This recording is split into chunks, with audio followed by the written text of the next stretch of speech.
One Piece Chapter 1098. Judul kali ini adalah Lahirnya Bonnie.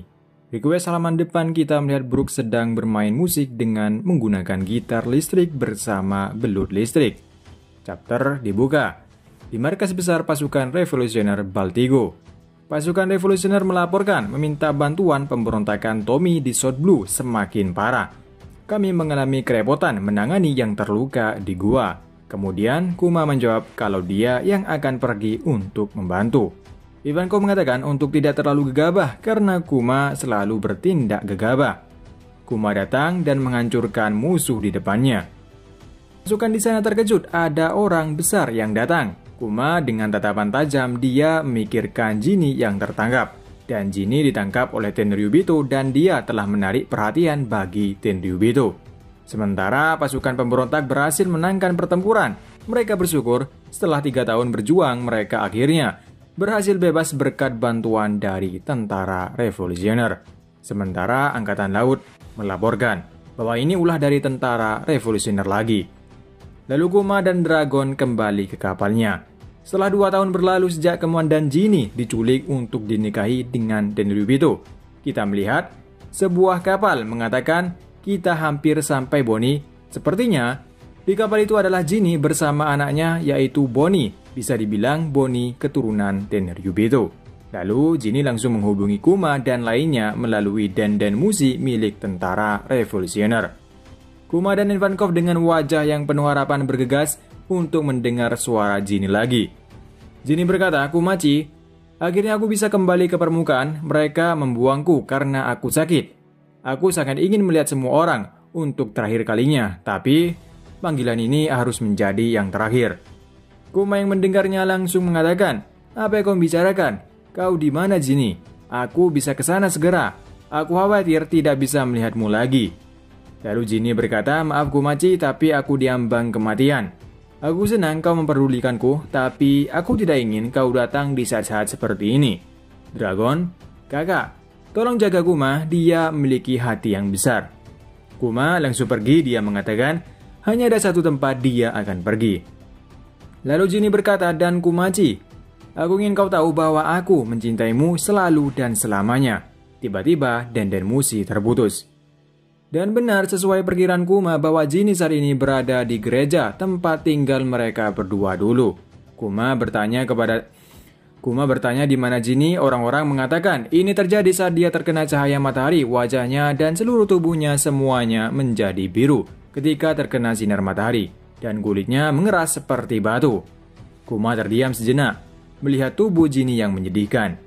Tak lama kemudian Kuma mengingat momen di saat dia masih bersamanya, dia sambil menggendongnya sambil mengatakan apa yang membuatnya menjadi seperti ini. Seketika Kuma menangis. Orang tua di sana mengatakan dia menghabiskan sisa waktunya sengaja memaparkan diri ke matahari. Dia menyeberang lautan untuk pulang kepada kita karena dia ingin menjamin keselamatan bayinya. Kita melihat Bonnie ketika masih bayi menangis. Kuma dengan tangisnya berkata, "Beristirahatlah Jinny, aku berjanji akan merawatnya dengan baik." Kemudian kita melihat hari pertama Kuma merawat Bonnie. Meskipun dia kesusahan untuk melakukannya, beruntung masih banyak orang tua di sana yang ikut membantunya sehingga perlahan Kuma mengerti bagaimana mengurus seorang bayi. Kuma senang melihat Bonnie karena Bonnie mirip seperti Jinny yang rakus akan makanan. Singkat waktu, Bonnie sudah bisa berbicara dan hari ini, hari pertamanya mengatakan ayah kepada Kuma. Kuma juga tak lupa pergi untuk bertugas sebagai tentara revolusioner. Dia menitipkan Bonnie ke seorang nenek di sana.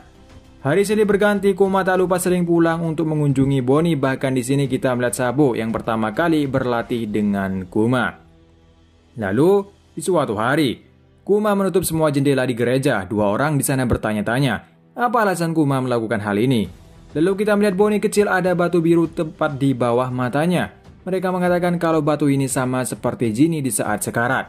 2 orang itu langsung pergi segera untuk memanggil bantuan, yaitu seorang dokter. Namun, dari semua dokter yang memeriksanya, mereka mengatakan kalau baru kali ini mereka menemukan penyakit seperti ini atau kondisi seperti ini. Bisa dibilang, mereka tidak bisa menyembuhkan penyakit Bonnie.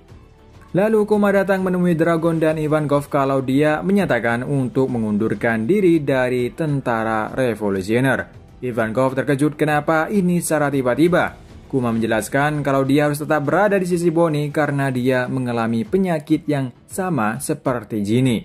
Dragon meresponnya kalau dia mengerti apa yang dia pilih. Dan dia akan tetap membantu untuk mencari dokter ke seluruh dunia yang bisa menyembuhkan penyakitnya. Kemudian, 7 tahun yang lalu, ketika Bonnie sudah berumur 5 tahun, dia terlihat dibully oleh teman-temannya. Temannya mengatakan kalau Bonnie itu vampir. Bonnie mengejarnya tapi dia tidak bisa mengejar mereka sampai keluar karena penyakitnya yang rentan terhadap sinar matahari. Bonnie dengan kesal mengacungkan jari tengahnya kepada mereka dan mengatakan jangan balik lagi dasar payah. Lalu Bonnie menendang salah satu dari mereka seketika anak tadi yang membulinya pulang menangis. Lalu Kuma datang, langsung menyembuhkan luka pada kulit Bonnie. Meskipun begitu, itu tidak sampai menyembuhkan penyakitnya. Kuma meminta Bonnie untuk tidak keluar rumah, bahkan dekat dengan pintu. Kuma sangat khawatir hal itu. Bonnie membalas agar ayahnya tidak perlu cemas karena dia tidak menyukai melihat ayahnya terlihat cemas. Bonnie mulai mengkhawatirkan batu di bawah matanya itu. Kuma langsung menghiburnya bahwa mereka itu iri karena ada perhiasan di wajah Bonnie. Bonnie kembali senang.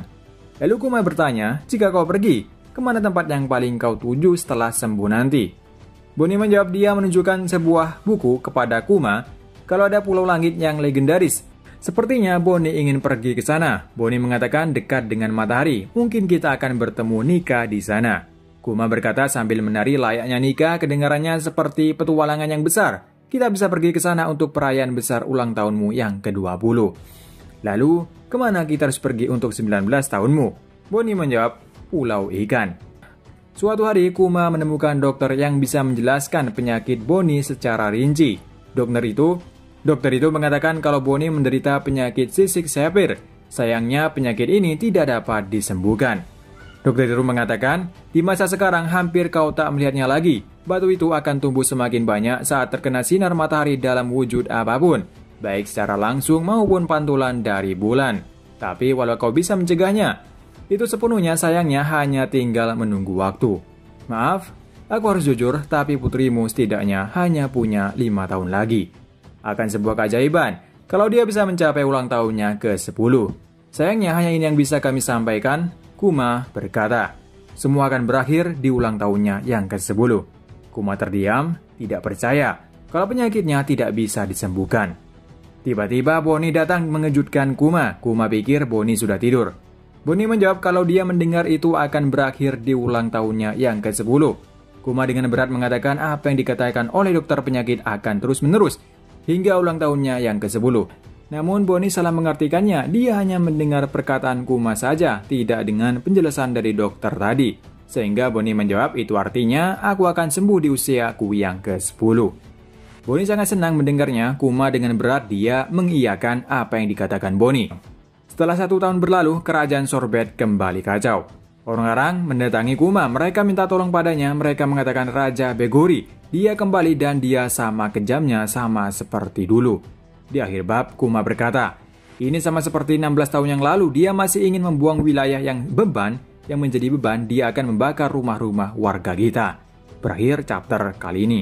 Untuk minggu depan, libur.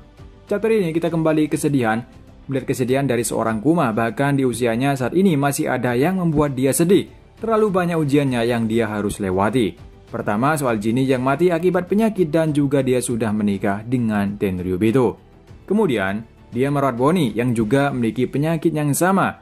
Begitu berat hidup Kuma yang dari awal terlihat menjadi seorang budak dan kesedihannya masih berlanjut hingga sekarang. Aku pikir flashback Kuma ini membosankan karena di saat itu lagi seru-serunya melihat wujud Gorosei yang sebenarnya. Tapi setelah membaca chapter ini, aku jadi pengen lebih lama melihat perjuangan seorang Kuma yang merawat Bonnie. Kita juga tahu sekarang, Bonnie itu bukan anak kandung Kuma, melainkan dia seorang keturunan dari Tenryubito langsung. Begitu juga Oda, mengonfirmasikan bahwa umur Bonnie saat masih berada di Sabodi, dia berumur 12 tahun. Jadi kita akan melihat perjalanan Kuma ini, dan bagaimana nanti Kuma atau Bonnie yang bisa sembuh dari penyakitnya. Kita tunggu di chapter selanjutnya 2 minggu lagi, karena minggu depan libur. Sampai di sini dulu untuk review manga One Piece chapter 1098. Terima kasih yang udah nonton video ini dan sampai ketemu lagi.